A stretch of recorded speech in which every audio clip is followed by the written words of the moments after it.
Welcome to PreMath. In this video, we have got this five-sided polygon A, B, C, D, E, as you can see in this given diagram, such that this side B, C is equal to this side C, D, and then this side is equal to D, E, and finally A, E is equal as well.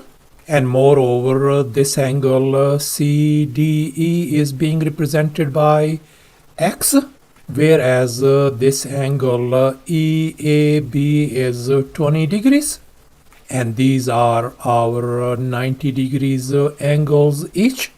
And now our task is to calculate the angle X. Please don't forget to give a thumbs up and subscribe. And please keep in mind that this figure may not be 100% true to the scale.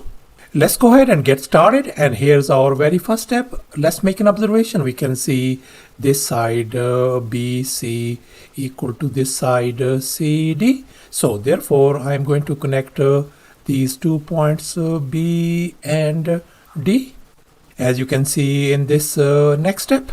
And as a result, we are ended up with this isosceles right triangle BCD, as you can see. And since these two sides are equal, so therefore this angle has got to be 45 degrees. And likewise, this angle is going to be 45 degrees as well. And now let's make an observation. We can see that this angle CDE is X, and this angle BDC is 45 degrees. So therefore we got this tiny angle BDE, and I'm going to label this tiny angle as our angle alpha. Then we can see that this angle X is going to be equal to this tiny angle alpha plus 45 degrees. So therefore we can write angle X is going to be equal to angle alpha plus 45 degrees. And now our task is to calculate this tiny angle alpha. And now let's make another observation. We can see that this side AE equal to this side DE. So therefore we are going to connect these 2 points A and D as well, as you can see in this next step. And as a result, we are ended up with this isosceles right triangle AED as well, since these two side lengths are equal. And this is our 90 degree angle. So therefore this angle has got to be 45 degrees. And likewise, this angle is going to be 45 degrees as well. So therefore, we conclude that this right triangle BCD and this other right triangle AED are our congruent triangles according to side angle side congruency theorem.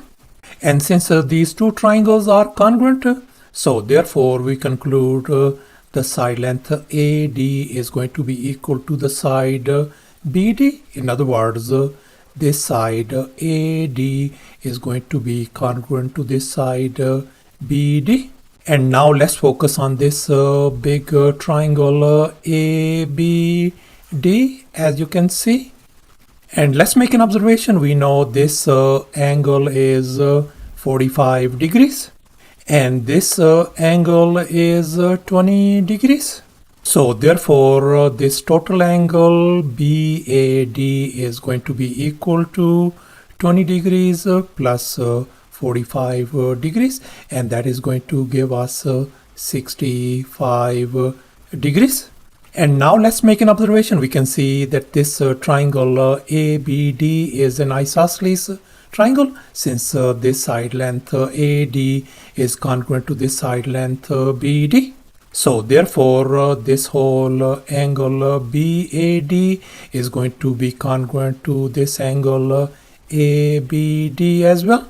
So therefore this angle ABD turns out to be 65 degrees as well. And now let's focus on this third angle in this triangle ABD, this angle ADB. This is going to be equal to this tiny angle alpha plus 45 degrees. So therefore this whole angle turns out to be alpha plus 45 degrees. And now let's recall the triangle sum theorem.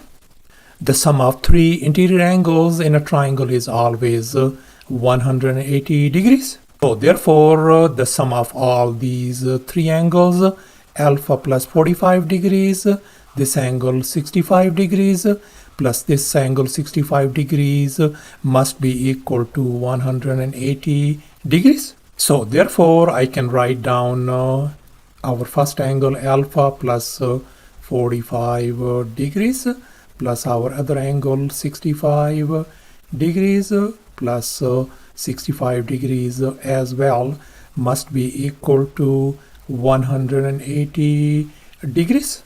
And if we combine these like terms, that is going to give us 175 degrees. So therefore I can write down alpha plus 175 degrees must be equal to 180 degrees. And now I am going to subtract 175 degrees from both sides, and here we can see this negative 175 degrees and positive 175 degrees, they are gone. So therefore our angle alpha, this tiny angle alpha, turns out to be equal to 5 degrees. So thus our tiny angle alpha turns out to be 5 degrees. And now let's focus on this equation angle x equal to alpha plus 45 degrees. And here I have copied down that equation. And now I'm going to substitute this tiny angle alpha value as 5 degrees over here. So therefore angle x is going to be equal to 5 degrees plus 45 degrees. So therefore our angle x value simply turns out to be 50 degrees. So thus after all the calculations and manipulations, our angle x value turns out to be 50 degrees. In other words, this angle x is 50 degrees. And that's our final answer. Thanks for watching, and please don't forget to subscribe to my channel for more exciting videos. Bye.